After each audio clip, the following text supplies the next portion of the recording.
요한복음 137번째 시간, 교회와 성도는 하나님 나라의 유행에 맞춰 가야 합니다. 교회와 성도는 하나님 나라의 유행에 맞춰 가야 합니다. 라는 제목으로 하나님 말씀 증거하도록 하겠습니다. 본문의 말씀 요한복음 12장 12절부터 있는 말씀을 함께 읽도록 하겠습니다. 그 이튿날에는 명절에 온 큰 무리가 예수께서 예루살렘으로 오신다함을 듣고 종려나무 가지를 가지고 맞으러 나가 외치되 호산나 찬송하리로다. 주의 이름으로 오시는 이 곧 이스라엘의 왕이시여 하더라. 예수는 한 어린 나귀를 만나서 타시니 이는 기록된 바 시온 따라 두려워 말라. 보라 너의 왕이 나귀 새끼를 타고 오신다 함과 같더라. 신앙을 하며 때때로 칭찬과 그리고 때때로는 오해와 비판 속에 있을 때가 있습니다. 다시 말해 우리는 어찌 되었건 다른 사람의 평가 속에서 살아갈 수밖에 없다는 것입니다. 오늘 본문에 보면 예수께서 예루살렘으로 오신다는 소식을 듣고 큰 무리가 몰려나와 종려나무 가지를 흔들며 열광적으로 환호하며 예수님을 이스라엘의 왕으로 맞이했습니다. 그런데 예수께서는 이들의 환영을 우리의 생각과 전혀 다른 방향으로 받아들이셨습니다. 우리는 이날의 큰 무리의 환호를 예수께서 어떻게 받아들이셨는가를 바라보므로 우리 또한 신앙생활 중에 다른 사람의 평가 앞에서 어떤 태도를 가져야 할지를 볼 수 있는 것입니다. 오늘은 우리의 인생 중에 다른 사람의 평가 앞에 우리가 어떤 태도를 가져야 할지 본문을 통해 함께 살펴보도록 하겠습니다. 첫 번째는 하나님께 시선이 고정되어 있어야 합니다. 오늘 본문의 배경이 되는 명절은 이스라엘의 3대 절기 중에 하나인 유월절입니다. 유월절은 하나님께서 애굽의 노예였던 이스라엘 백성들을 어린 양의 피로 해방시킨 것을 기념하는 날로서 이스라엘의 모든 기념일의 근본이 되는 날이었습니다. 그래서 이스라엘 사람들은 일생에 한 번은 예루살렘에 가서 유월절을 지내는 것을 소원했고 예수님 당시에도 예루살렘은 수많은 사람들로 발 디딜 틈 없이 인산인해를 이루고 있었습니다. 전해지는 기록에 의하면 예수께서 십자가에 달리시던 유월절 기간에 예루살렘에 모인 사람의 수는 약 270만 명 정도였다고 기록되고 있습니다. 그러므로 명절에 온 큰 무리라는 표현으로 보아 당시 엄청난 수의 사람들이 예수님을 맞이하기 위해 나온 것이 분명하다 하겠습니다. 그런데 이들은 종려나무 가지를 흔들며 호산나 찬송하리로다. 주의 이름으로 오시는 이 곧 이스라엘의 왕이시여라고 외치고 있었습니다. 호산나는 우리를 구원하소서라는 뜻을 가지고 있습니다.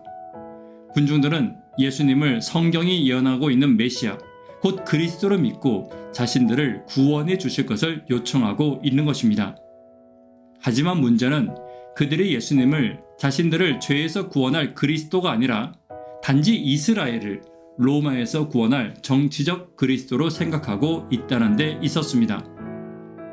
더구나 그들은 이미 예수께서 물고기 2마리와 보리떡 5개로 5,000명을 먹이셨다는 소문을 들었습니다. 또 17절에 기록된 것처럼 죽은 지 나흘이나 되어 무덤에 있던 나사로를 다시 살린 것을 직접 목격한 사람들의 증언을 통해서 듣고 있는 상황이었습니다. 그래서 그들은 예수께서 로마의 권력으로부터 자기들을 해방시켜 줄 것이라는 기대를 그 어느 때보다 강하게 품고 있었던 것입니다. 18절을 함께 보도록 하겠습니다. 이에 무리가 예수를 맞음은 이 표적 행하심을 들었음이러라. 방금 읽은 18절은 9절에 이어 또다시 보충하여 그때의 상황을 설명하고 있는 것으로 이와 같았던 그때의 상황을 강조하기 위함입니다. 그러나 예수님은 이들 앞에서 세상의 권력자들처럼 백마를 타고 호령하는 모습으로 나타나지 않으셨습니다. 너희들이 나를 이렇게 환대해 주니 너희의 소원을 들어주겠다고도 말씀하지 않으셨습니다. 그들에게 호감을 받기 위해 그 어떤 행동도 하지 않으신 것입니다. 끝까지 조금도 흔들림 없이 자신에게 주어진 사명의 길을 예수님은 걸어가셨습니다. 아무도 알아주지 않는 십자가의 길을 묵묵히 걸어가신 것입니다. 이것이 예수께서 하나님의 뜻을 온전히 이루실 수 있었던 비결이었습니다. 그러므로 우리 역시 하나님께로부터 받은 사명을 올바로 이루기를 원한다면 무엇보다 먼저 예수님과 같이 우리에게 밀려오는 세상의 압력과 기대에 흔들리지 않는 견고한 사명의식을 가지고 있어야 합니다. 세상은 우리에게도 칭찬으로 혹은 비판으로 우리를 평가하려고 할 것입니다. 이러한 때 예수님과 같이 하나님께 우리의 시선을 고정시키는 저와 여러분 되기를 간절히 바랍니다. 두 번째는 하나님 나라의 유행을 따라야 합니다. 어떤 성도들은 교회가 성장하려면 세상의 문화와 세상의 유행을 따라가야 된다고 말합니다. 세상 사람들의 지적과 요구를 받아들여야 한다고 생각하는 것입니다. 사람들이 선호하는 화려한 건물, 그리고 교회에서도 심판보다는 축복의 메시지를 선포해야 한다고 생각하고 있는 것입니다. 그러나 성경은 하나님 나라에 들어갈 자들은 하나님 나라의 유행을 가져야 한다고 말하고 있습니다. 갈라디아서 1장 10절입니다. 이제 내가 사람들에게 좋게 하랴, 하나님께 좋게 하랴, 사람들에게 기쁨을 구하랴. 내가 지금까지 사람들의 기쁨을 구했다면 그리스도의 종이 아니니라. 갈라디아서 1장 10절에서 그리스도의 종이 아니라는 것은 하나님 나라에 맞지 않는 사람이라는 뜻을 가지고 있습니다. 그러므로 우리는 세상의 어떤 평가에도 흔들리지 않는 하나님 나라의 길을 따라가야 합니다.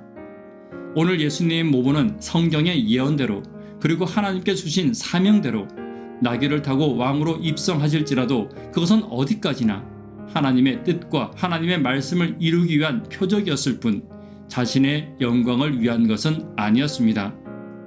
예수님은 오직 사명의 길 그리고 말씀의 길을 걷고 계셨던 것입니다.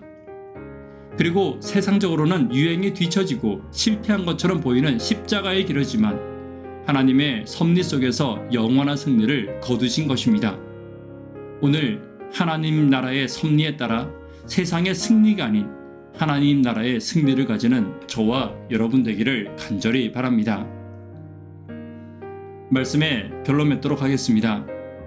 오늘은 우리의 인생 중에 다른 사람의 평가 앞에 우리가 어떤 태도를 가져야 하는지 본문을 통해 함께 살펴보았습니다.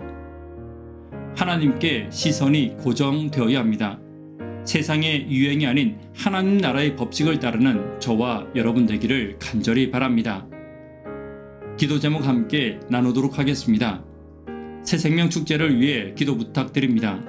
교회와 개인의 성령 임재를 위해 기도 부탁드립니다.